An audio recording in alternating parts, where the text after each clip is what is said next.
नमस्कार, good afternoon. बाजारों का हाल में आप सबका स्वागत है।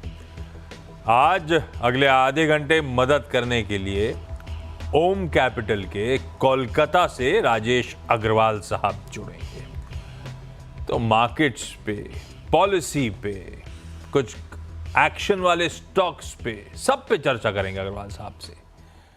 लेकिन पहले इस दोपहर की टॉप हेडलाइंस। दास बाबू का बैंकों और बाजारों को सेंटा गिफ्ट। सीआरआर में आधे % की कटौती, सिस्टम में आएगी 1,16,000 करोड़ की अतिरिक्त लिक्विडिटी। हालांकि महंगाई ने बांधे हाथ, रेपो दरों में नहीं हुई कोई कटौती। इकोनॉमी में सुस्ती की बात आरबीआई गवर्नर ने भी मानी। FY25 के लिए जीडीपी ग्रोथ अनुमान 7.2% से घटाकर 6.6% किया। वहीं इसी अवधि के लिए रिटेल महंगाई का अनुमान 4.5% से बढ़ाकर 4.8% कर डाला। पॉलिसी के बाद सीमित दायरे में फंसा निफ्टी, सिर्फ 120 अंकों में कंसोलिडेशन। निफ्टी बैंक भी सपाट लेकिन निचले स्तरों से 450 पॉइंट सुधरा। एक्सिस बैंक, आईटीसी और लार्सन एंड टूब्रो बढ़ रहे हैं जोश। मिड कैप स्मॉल कैप्स में ज्यादा आउट परफॉर्मेंस। वायदा में शामिल हुए नए खिलाड़ियों की रफ्तार कायम। वायदा के सभी टॉप 5 गेनर्स हाल में एफएनओ में आए। आईआरएफसी, एनएचपीसी में 5% से ज्यादा की तेजी। वहीं सीएससी, कल्याण ज्वेलर्स, पीबी फिनटेक भी 3 से 4% उछले। hyundai के बाद अब मारुति ने किया कीमतों में बढ़ोतरी का ऐलान। जनवरी से 4% महंगी होगी मारुति की गाड़ियां, कॉस्ट बढ़ने का दिया हवाला।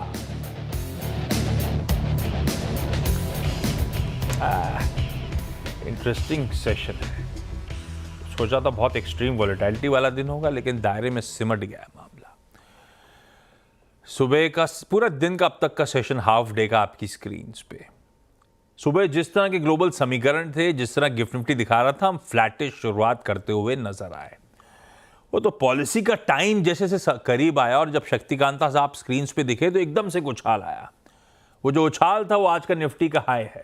750 के जोन्स, उस समय 40-42 पॉइंट निफ्टी हरे निशान में था। पर जैसे जैसे पॉलिसी प्रोग्रेस हुई, पहले बोले रेपो रेट में कोई बदलाव नहीं, फिर बोले स्टैंस न्यूट्रल है हमारा, फिर इन्फ्लेशन का एस्टिमेट बढ़ा दिए, उसके बाद जीडीपी के एस्टिमेट घटा दिए, तो बाजार गिरता चला गया। और वो 40 पॉइंट ऊपर जो पॉलिसी के समय बाजार था, 88 पॉइंट नीचे 620 के स्तरों पे आया। वो इंट्राडे लोज आपके। पर तभी बहुत बाद में पॉलिसी के दौरान सीआरआर के टॉपिक पे आए, कैश रिजर्व रेशियो। तब तक तो स्ट्रीट मान रहा था कि सीआरआर कटौती भी नहीं हो रही, उसमें भी स्टेटस को है। पर जब सीआरआर के टॉपिक में आए तब रिस्पाइट मिला। 50 बेसिस पॉइंट सीआरआर में कटौती, 4.5% वाला सीआरआर घटा के 4% कर दिया गया। 2 ट्रांचेस में इंप्लीमेंट होगा, 25-25 बेसिस पॉइंट्स के, और 1,16,000 करोड़ की अतिरिक्त नकदी सिस्टम में आएगी। आया पॉजिटिव सरप्राइज। सीआरआर तो सब मान रहे थे कट। आवाज के एमपीसी 25 बेसिस पॉइंट्स के साथ थी। कुछ आउटसाइड चांसेस थे 50 बेसिस पॉइंट के, लेकिन डिलीवर हो गया। लिक्विडिटी की किल्लत है, आगे बढ़ेगी, इसका हवाला देते हुए सीआरआर में कटौती आई। वहां से बैंक्स चले, क्योंकि सीआरआर कट सीधे सीधे बैंक्स के लिए मार्जिन पॉजिटिव। बैंक्स चले, उसने निफ्टी को खींचा, पर बहुत मीनिंगफुल रिकवरी नहीं आई।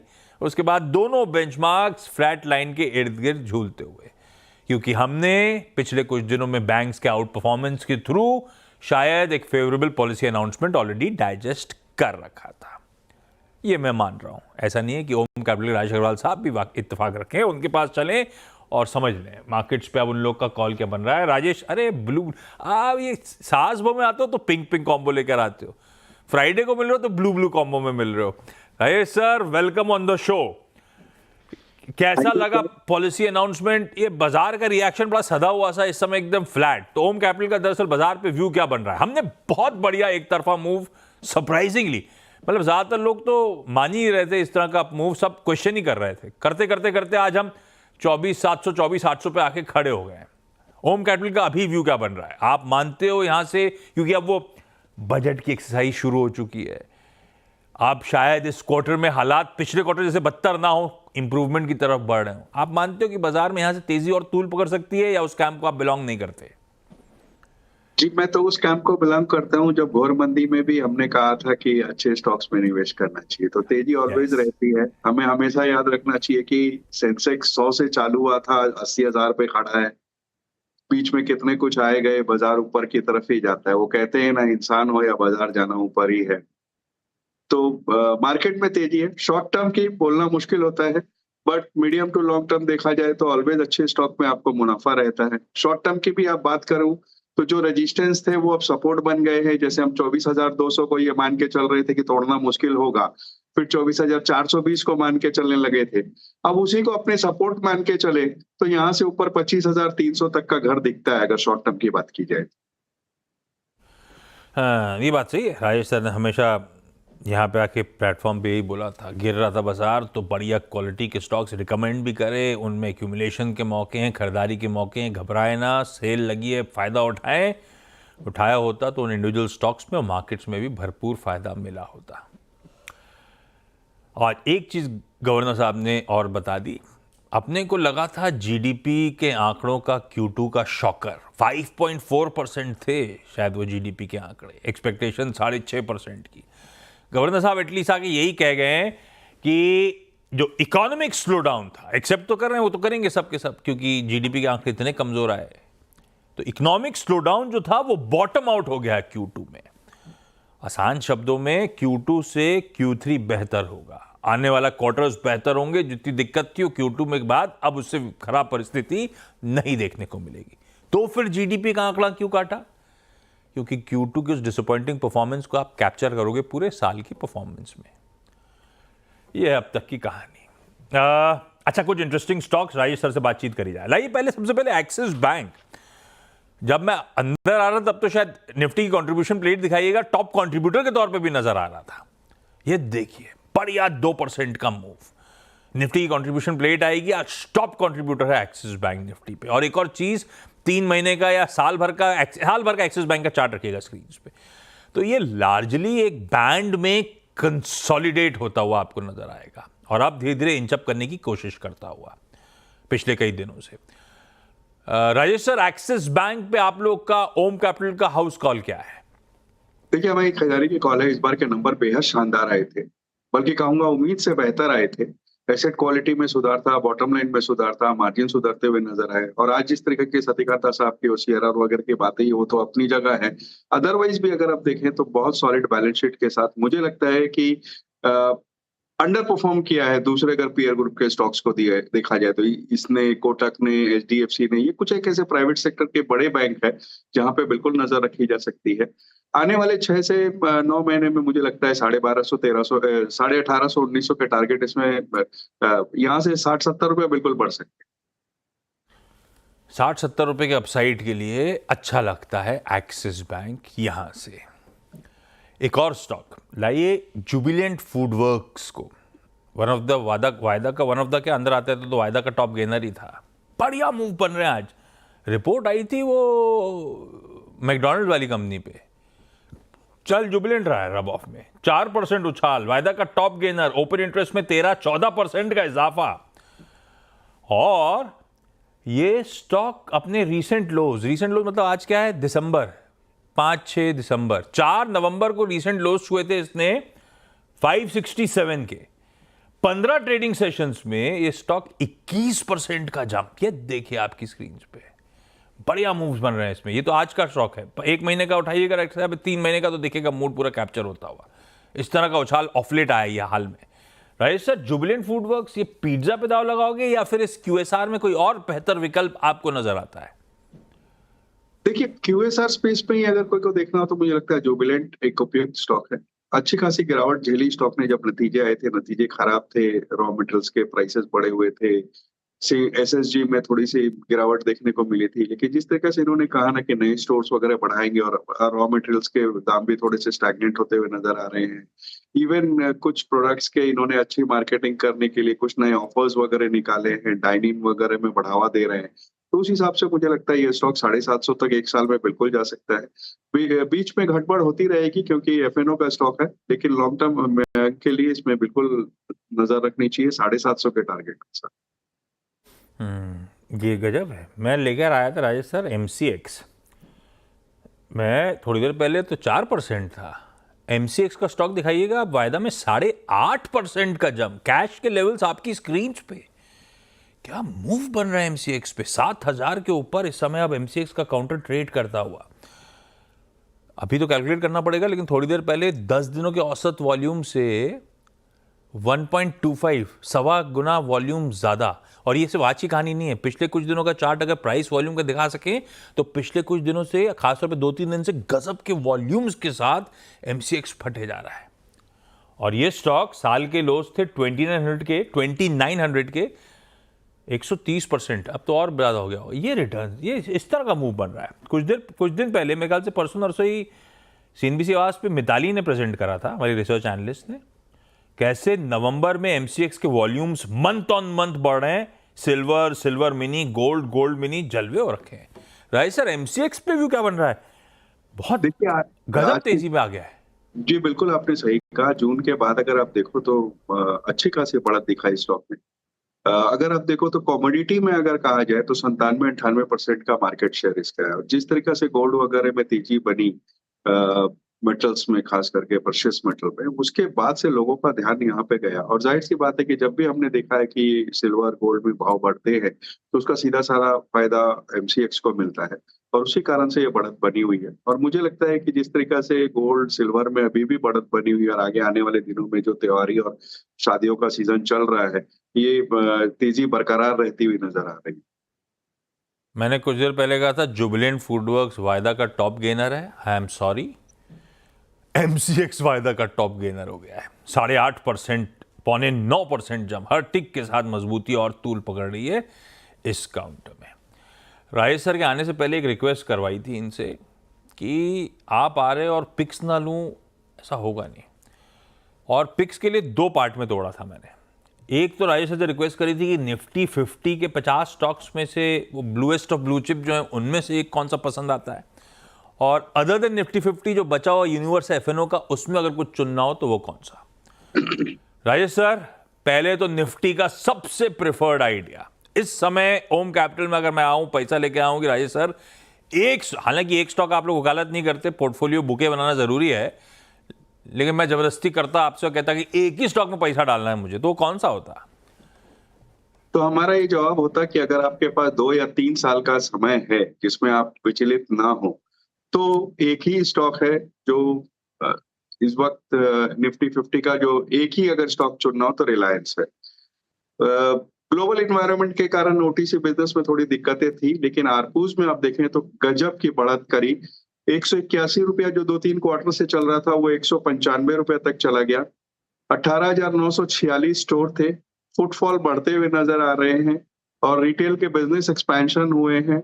अब जबकि 5G वगैरह के कारण से आरपीओ में और बढ़त होती हुई नजर आएगी। रजिस्टर्ड कस्टमर बढ़ते जा रहे हैं, और सबसे अच्छी बात है आप ये देखो कि लगातार इतने केपेक्स होते रहे हैं कंपनी में, उसके बाद भी बैलेंस शीट स्ट्रांग है। मुझे लगता है ये जो गिरावट हुई 1600 के आसपास से अभी 1300 के आसपास चल रहा है, एक बहुत अच्छी अपॉर्चुनिटी दे रहा है आपको इस स्टॉक को एक्यूमुलेट करने की। रिलायंस इंडस्ट्रीज, अभी मेरे ख्याल से लास्ट वीकेंड वाला जो स्पेशल था राजेश सर, उसमें भी आपने रिलायंस सबसे प्रेफर्ड पिक के तौर पे मेंशन करा था ना? बिल्कुल सही। और आपका और गौरांग सर का कंसेंसस बन रहा था उसमें। राइट। यस भाई, रिलायंस की लेकिन चर्चा हो गई है फिर से। तो भाई एक बात ध्यान रखिएगा, इस चैनल की का स्वामित्व और प्रबंधन, ओनरशिप और मैनेजमेंट दोनों रिलायंस इंडस्ट्रीज के पास है। तो आप लोग एक इंडिपेंडेंट फाइनेंशियल एडवाइजर से भी प्लीज कंसल्ट करिएगा। ये ओम कैपिटल का निफ्टी 50 का सबसे बेहतरीन स्टॉक आइडिया आपकी स्क्रीन पे।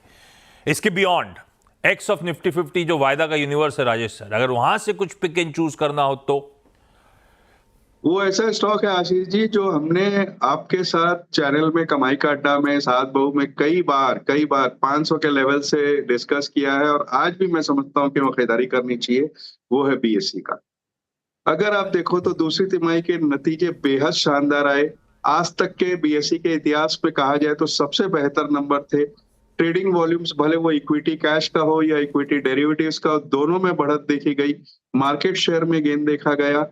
एफएनओ मार्केट जो पहले उनका 0 था सितंबर 23 में 27% के आसपास आ गया। ट्रेडिंग वॉल्यूम हाईएस्ट थी। एबिटा मार्जिन 52% तक बढ़ गया। और ये पिछले कुछ दिनों में जो अचानक से आप तेजी देख रहे हो ना, इसका एक मुख्य कारण ये है कि जो वीकली एक्सपायरी मंगलवार को सेंसेक्स की और बृहस्पतिवार को निफ्टी की हो रही है, तो उसमें क्या होगा, जो ट्रेडिंग कम्युनिटी है T-1 सोमवार और मंगलवार वो पूरा ध्यान सेंसेक्स पे रहेगा, और उधर आप देखो तो बुधवार और बृहस्पतिवार को एनएसई पे रहेगा। तो इससे होगा क्या कि जो अभी तक एक तिहाई एक चौथाई मार्केट शेयर है ऑप्शन प्रीमियम में बीएसई का, वो आगे आने वाले दिनों में हमें लगता है, हमारा अनुमान है कि 50% यानी आधा आधा हो जाएगा, ये बढ़त होगी।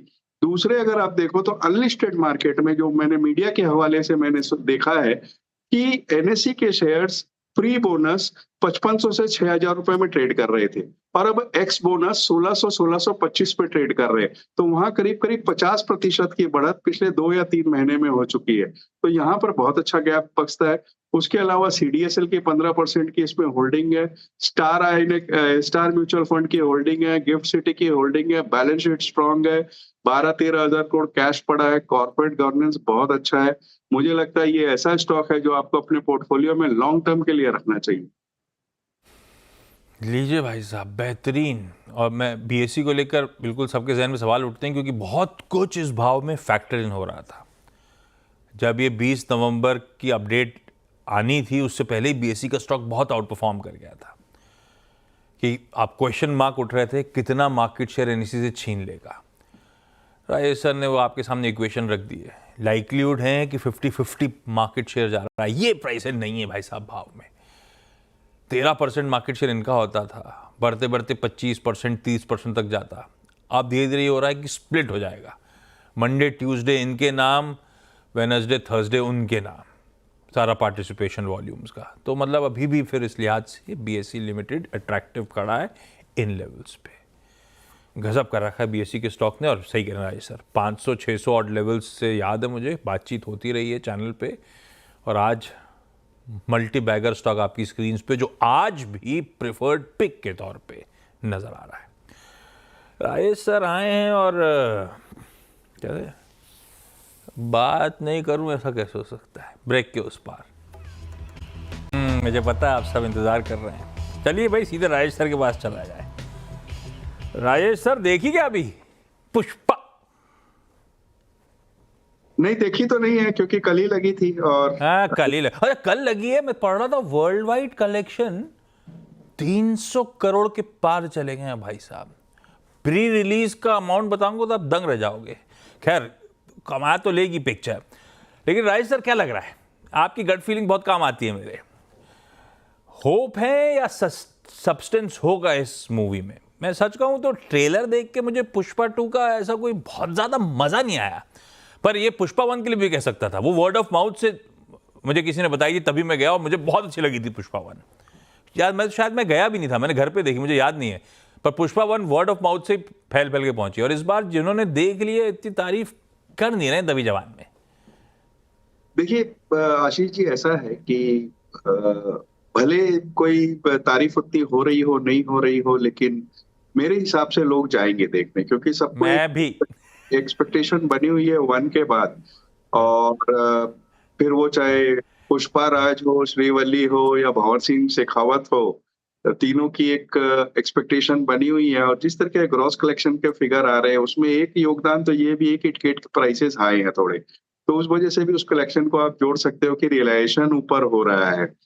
लेकिन साउथ की पिक्चर है, और एंटरटेनमेंट ये 3 चीजों के लिए तो पिक्चरें चलती है, और मुझे लगता है बिल्कुल जाएंगे लोग।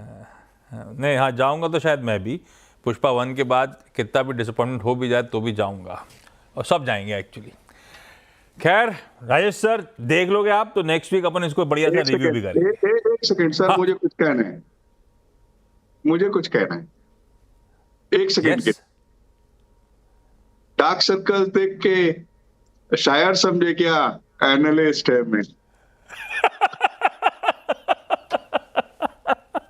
अरे sir, thank you so much जुड़ने के लिए। ब्रेक ले रहा हूं, ब्रेक के उस पार फिर मुलाकात करूंगा आप लोगों से आज के मिड कैप मंत्र में। नमस्कार।